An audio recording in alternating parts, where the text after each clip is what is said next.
Happy birthday. Thank you. നിന്റെ tension ഇതായിരുന്നില്ലേ? അതെ അളിയ, ചേട്ടൻ എന്നെ കണ്ടിട്ട് അളിയന്റെ ബർത്ത്ഡേ ദിവസമാണെന്ന് മറന്ന് ഒരു സീൻ ക്രിയേറ്റ് ചെയ്യുമെന്ന് ഞാൻ പേടിച്ചു. ഞാൻ കാരണം നിങ്ങളെല്ലാവരും മൂഡ് ഓഫ് ആവുന്ന എനിക്കിഷ്ടമല്ല. എല്ലാ സമയത്തും നമ്മൾ ഒരേ ആംഗിളിലൂടെ മാത്രം കാര്യങ്ങൾ കാണരുത് ധ്രുവ.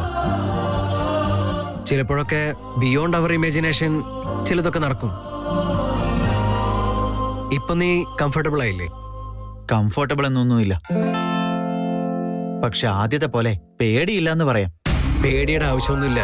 വിക്കി വന്നു കഴിഞ്ഞാൽ പിന്നെ നീ ഒരു കാര്യത്തിനും പറ്റി പേടിക്കണ്ട. Don't worry.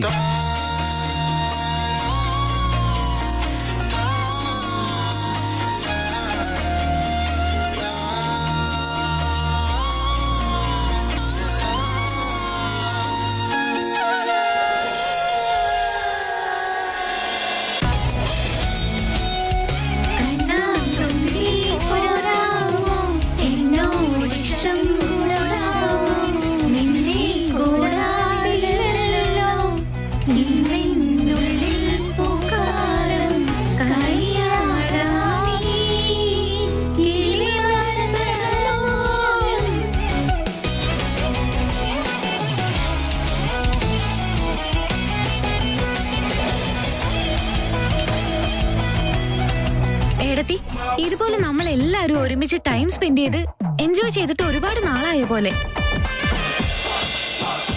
ഏടത്തി ചേട്ടനെ എത്രമാത്രം സ്നേഹിക്കുന്നുണ്ടെന്ന് വെച്ചാ ഇന്ന് ബർത്ത്ഡേയുടെ ദിവസം അവരെ പാർട്ടിക്ക് വിട്ട് നമ്മളോട് കൂടെ വരുന്നത് കണ്ടില്ലേ? അടുത്ത അടിപൊളിയാ. അയ്യോ ആരതി, എന്നെ അങ്ങനെ നല്ലവളാണെന്നൊന്നും വിചാരിക്കണ്ട കേട്ടോ. സിദ്ധാർത്ഥിനെ എൻജോയ് ചെയ്യാൻ വിട്ടത് തന്നെ ഒരു കാരണം കൊണ്ട് മാത്രം. എനിക്കും നിങ്ങളുടെ എല്ലാവരും കൂടെ എൻജോയ് ചെയ്യണമെന്ന് ഒരുപാട് ആഗ്രഹം ഉണ്ടായിരുന്നു. എന്നാ പ്രഗ്നന്റ് ആയതുകൊണ്ട് കൂട്ടിലിട്ട കിളിയെ പോലായിരുന്നു.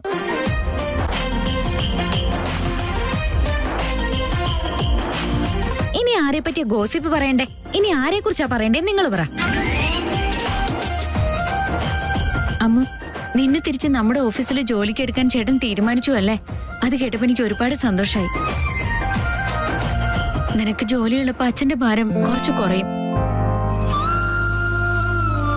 എന്റെ കല്യാണത്തിന്റെ കടം ബാക്കിയില്ലേ?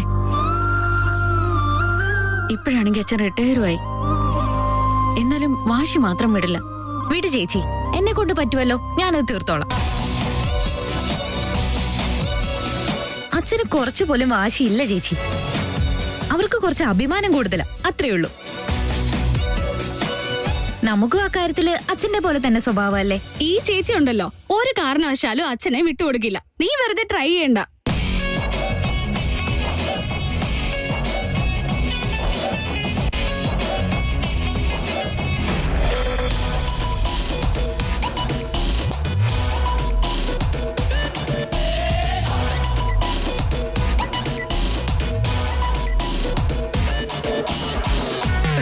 ചേട്ടാ, ഇതെനിക്കല്ല, ഇത് വേറെ ഒരാൾക്ക് വേണ്ടിട്ട് എടുത്തതാ.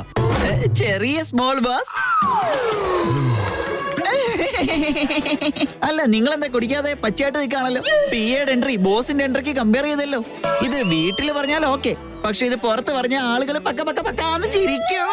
ചേട്ടൻ അറിയാതെ എല്ലാം കൊണ്ടുവന്നിരിക്ക. എങ്ങാനും വന്ന് കേറിയെന്നോർത്ത് സ്പോട്ടിൽ പേടിച്ചു പോയി. ചുമ്മാ വന്ന് ടെൻഷൻ എടുപ്പിക്കുവല്ലോ പൊട്ട. അയ്യോ ബോസ്, ഇതൊന്നും ഒരു മാറ്ററേ അല്ല. ഇന്ന് ഇതിനേക്കാൾ രുദ്രഭയാനക, ഹൃദയ ഭയാനക, അഘോര കാര്യം നടന്നിരിക്കുക. എന്തൊക്കെയാണ് പറയുന്നേ? ഓഫീസിൽ എന്തെങ്കിലും പ്രശ്നമുണ്ടോ? അയ്യോ ചോട്ടാ സ്മോൾ ബോസ്, ഇത് ഓഫീസിൽ നടന്ന കാര്യമല്ല, പക്ഷേ ഓഫീസിലുള്ള ആളുകൾക്കിടയിൽ നടന്ന കാര്യമാ ഇത്. അതെന്താന്നൊന്ന് മര്യാദക്ക് പറയടോ. ഞാൻ ഇന്ന് ഈ കണ്ണുകൊണ്ട് എന്തൊക്കെയാ കണ്ടതെന്ന് പറഞ്ഞാലുണ്ടല്ലോ, ഇപ്പൊ ബോസിന് തോന്നിയ പേടിയില്ലേ, അതിന്റെ ഡബിൾ ഇരട്ടിയായിരിക്കും ഇനി ഉണ്ടാവുന്ന പേടി. ബോട്ടിൽ വെച്ച് നേരെ തലയടിച്ചു വിളിക്കും. ഡയറക്റ്റ് ആയിട്ടൊന്ന് വാതുറന്ന് പറഞ്ഞൂടെ? ഞാൻ പറയാം ചോട്ടാ ബോസ്, നിങ്ങളുടെ ചേട്ടന്റെ കഥയായത്. ഇന്ന് എന്താ സംഭവിച്ചതെന്ന് വെച്ചാൽ, മിസ്റ്റർ സുമേഷ്, ഇന്ന് ചേട്ടന്റെ അടുത്ത് കുടിക്കാനുള്ള പെർമിഷൻ ചോദിക്കാനുള്ള ധൈര്യം എനിക്ക് വേണം. നീ കുറച്ചു എന്നെ പേടിപ്പിക്കുകയും ചെയ്തല്ലേ, അതും പോണല്ലോ. ഫസ്റ്റ് അങ്ങ് കുടിച്ചേക്കാം. ഈ ഒരു ബോട്ടിൽ മാത്രമല്ല, അകത്ത് വേറൊരെണ്ണം കൂടിയുണ്ട്. അതും തീർന്നാ വേറെ മേടിപ്പിക്കാം. അതുകൊണ്ട് ഫ്രിഡ്ജ് ഞാൻ കാലിലേക്ക് വെച്ചേക്കാം. അയ്യോ വിക്കി ബോസ്, എന്റെ മാറ്റർ ഇതിനേക്കാളും ഇമ്പോർട്ടന്റാ. ബോസ്, അമൂല്യ മേഡം. ഞാനൊന്ന് പറയുന്നത് കേക്കടോ പൊട്ടാ. ഈ പാമ്പ് തവളനെ ഒഴുകുന്ന എക്സ്പ്രഷൻ എന്തിനാണോ? ഫസ്റ്റ് 2 അടിക്കാം. നാ. Cheers. എന്ത് നോക്കിക്ക? കുറച്ച് വെള്ളം മിക്സ് ചെയ്താൽ. അത് ചോദിക്കാനായിരുന്നു ഇത്രയധികം ടെൻഷൻ. മിക്സ് ചെയ്യാൻ പാടില്ല, ആ ക്വാളിറ്റി അങ്ങ് പോവും. ബ്രാൻഡഡ് ഇത്. Cheers. Cheers.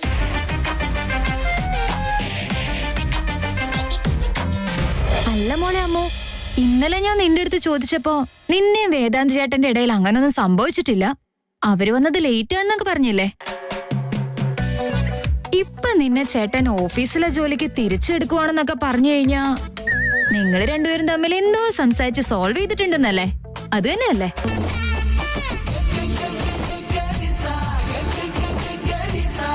അയ്യോ, ഏട്ടത്തി ലോയറിനെ പോലെ ക്രോസ് ക്വസ്റ്റ്യൻ തുടങ്ങിയല്ലോ. എടി മുതുക്കി, എടുത്ത് എന്തോ ചോദിച്ചില്ലേ? സംസാരിക്ക്. ഇല്ല ഏട്ടത്തി, അങ്ങനെയൊന്നുമില്ല. ആക്ച്വലി വേദാന്ത് തന്നെ ജോലിക്ക് തിരിച്ചെടുക്കുമെന്ന് പറഞ്ഞത് തന്നെ എനിക്ക് ഇപ്പോഴും അത്ഭുതം തോന്നുന്നു.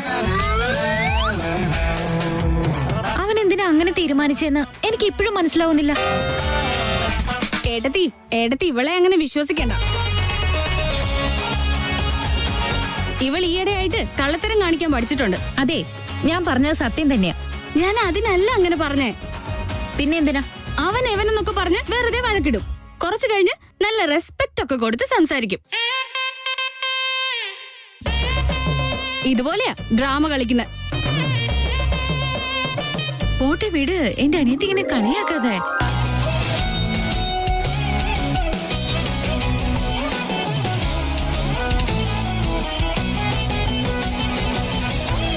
അയ്യോ, ചേച്ചി ടോപ്പിക്ക് ചേഞ്ച് ചെയ്തു. ഇനി എന്തായാലും ആ ചോദ്യം വരില്ല.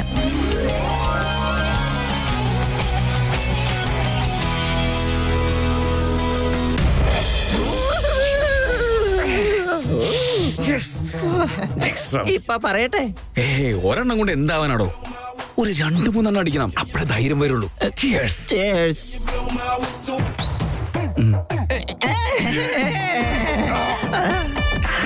ഇനിയെങ്കിലും ഒന്ന് പറഞ്ഞോട്ടെ. ഒരു 2 കൊണ്ട് അടിക്കതോ കാട്ട്. ഇനി വേണം വാട്ടർ മിക്സ് ചെയ്തോ. ക്വാളിറ്റി പോകും. ഇതാണ് ഇപ്പോഴാണ് നീ എന്റെ ട്രാക്കിൽ വന്ന്. Cheers.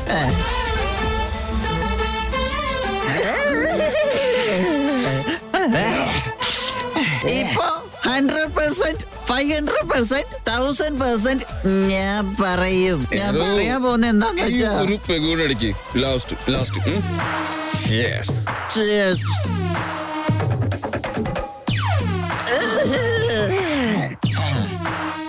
ബോസ്, ഞാൻ എന്താ പറയാൻ പോകുന്നത്? വായടച്ചു വെക്കണോ പൊട്ട.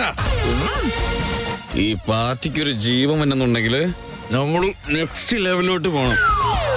മനസ്സിലായോ? അതിനെല്ലാം നീ അറേഞ്ച് ചെയ്യണം. സിദ്ധാർത്ഥളിനെ ജീവിതത്തിൽ ഇതുപോലൊരു സർപ്രൈസ് ഒരുത്തനും കൊടുക്കാൻ പാടില്ല. ഓക്കെ? Cheers. Cheers.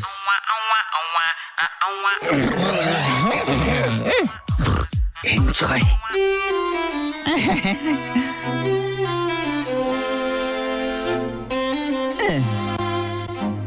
ഞാനിപ്പൊ എന്തോ പറയാൻ വേണ്ടി വന്നതാണല്ലോ.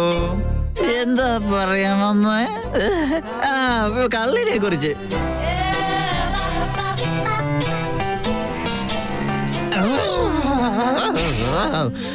ഭയങ്കര സ്ട്രോങ് ആണല്ലോ. കറക്റ്റ്. പാർട്ടി നെക്സ്റ്റ് ലെവലിലേക്ക്. Next level.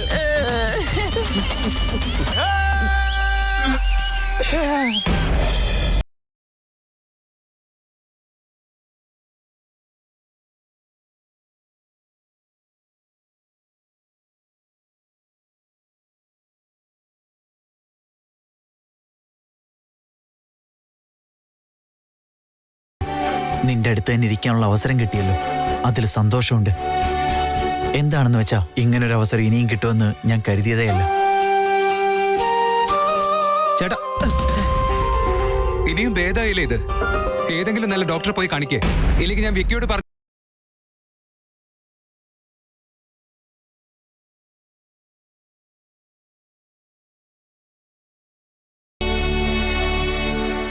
Guys drinks. വേണ്ട, ഞാൻ ഞാൻ കുടിക്കാറില്ല.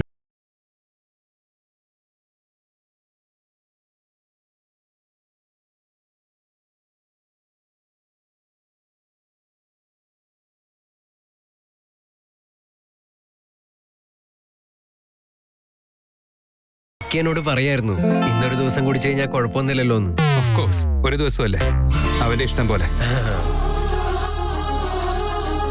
അളിയാ നീ എവിടെ പോയി കിടക്ക? വേഗം വാ, നിനക്ക് ഗ്രീൻ സിഗ്നൽ കിട്ടി. അവൻ ഈ കാര്യം അറിഞ്ഞാ സന്തോഷം കൊണ്ട് തുള്ളിച്ചാടും. വേദാന്തിനെ ഇൻഫോം ചെയ്യാതെ എല്ലാ കാര്യങ്ങളും അവൻ സെറ്റാക്കി കഴിഞ്ഞു. അതുകൊണ്ടാ പേടിക്കുന്നത്. അയ്യോ അളിയാ, അതും ഡ്രാമയാണ്. ആദ്യം തന്നെ എല്ലാം റെഡിയാക്കി ഒടുക്കൻ ചേട്ടന്റെ മുൻപിൽ പാവം പോലെ നിന്നാൽ ചേട്ടൻ പാവം അറേഞ്ച് ചെയ്തതല്ലേ, ഒന്നും ചെയ്യാൻ പറ്റില്ലല്ലോ എന്നുള്ള സ്കീമാണിത്. ഓഹോ, ഇതാണോ കാര്യം? ഇത്രയും ദിവസം കൂടെ ഉണ്ടായിട്ടും ഇവൻ ഇത്ര വലിയ ക്രിമിനലാണെന്ന് ഞാൻ അറിഞ്ഞില്ല. സത്യമായിട്ടും എങ്ങനെയെങ്കിലും പെടുമെന്നാ ഞാൻ വിചാരിച്ചത്. താങ്ക്സ് ധ്രുവ, അളി എന്റെ കള്ള ഐഡിയാസ് ഒക്കെ മനസ്സിലാക്കി തന്നതിന്. ആക്ച്വലി അളിയാ, ഞാനാ താങ്ക്സ് പറയേണ്ടത്. താങ്ക് യു സോ മച്ച് അളിയാ. എന്നോടോ? എന്തിന്? ചേട്ടന്റെ അടുത്ത് ഒരു പേടിയില്ലാതെയാ ഞാൻ നിന്നത്. അത് മാത്രമല്ല, അവന്റെ അടുത്ത് തന്നെ ഇരിക്കാനുള്ള അവസരവും കിട്ടി വിത്ത് ഹിസ് പെർമിഷൻ.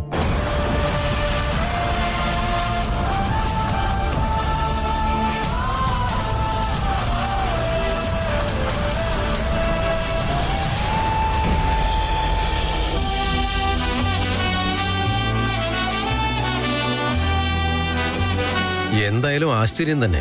ഇന്നെന്തായാലും മാഡം എന്റെ കൂടെ യാത്ര ചെയ്യാനുള്ള സന്മനസ് കാണിച്ചല്ലോ. മക്കളെല്ലാവരും ചേർന്ന് വീട്ടിലൊരു പാർട്ടി അറേഞ്ച് ചെയ്യുന്നെന്ന് പറഞ്ഞതുകൊണ്ട് നിങ്ങളുടെ കസിൻസിന്റെ വീട്ടിലേക്ക് വരാൻ ഞാൻ സമ്മതിച്ചത്. അതൊരു മുതലെടുപ്പായിട്ട് കരുതി അവിടെ ചെന്ന് എന്നോട് വലിയ ആളാവാനൊന്നും നിന്നേക്കരുത്, മനസ്സിലായല്ലോ? ഞാനങ്ങനെ അവസരമൊന്നും മുതലാക്കാറില്ല. എങ്ങനെ പെരുമാറണമെന്ന് എനിക്ക് നന്നായിട്ട് അറിയാം. അതെല്ലാം കൃത്യമായിട്ട് അറിയാവുന്ന നീ എന്നോട് ഇത്തരത്തിലൊക്കെ ചോദിക്കുന്നത് കുറച്ച് കൂടുതലല്ലേ? നിങ്ങൾ മറ്റുള്ളവരുടെ മുന്നിൽ ആള് കളിക്കില്ല എന്നത് നിങ്ങളുടെ വെറും പറച്ചിൽ മാത്രം. നല്ലൊരു സന്ദർഭം കിട്ടിക്കഴിഞ്ഞാ നിങ്ങൾ ശരിക്കും ഓവറാകും. എല്ലാ കാര്യവും നിങ്ങൾ മറക്കും. സ്വന്തം ഭർത്താവാണെന്നെങ്കിലും കരുതി കുറച്ച് മര്യാദ തന്നാ കൊള്ളായിരുന്നു. ആ മര്യാദ നിങ്ങൾക്ക് ഞാൻ തരുന്നത് കൊണ്ടാ ഇപ്പോഴും ഡിവോഴ്സ് ആവാണ്ട് നിൽക്കുന്നത്. അത് ഓർമ്മ വേണം. നമ്മൾ ഏകദേശം ഡിവോഴ്സ് ആയവരെ പോലെ തന്നെയാ. ഡിവോഴ്സ് ആയ രണ്ടുപേര് ഒരേ വീട്ടിൽ തന്നെ താമസിക്കുന്നത് പോലെയാ നമ്മുടെ കാര്യം.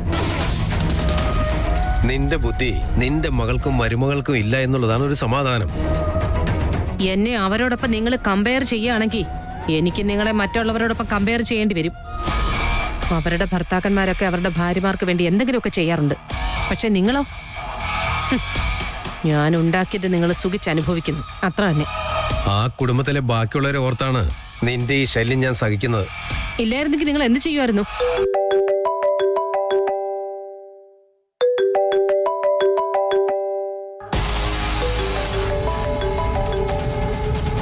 ശ്രീധർ, ആ റിംഗ് ടോൺ കേൾക്കുന്നത് തന്നെ എനിക്ക് അലർജിയാ. ആ കോള് റിസീവ് ചെയ്തൂടെ?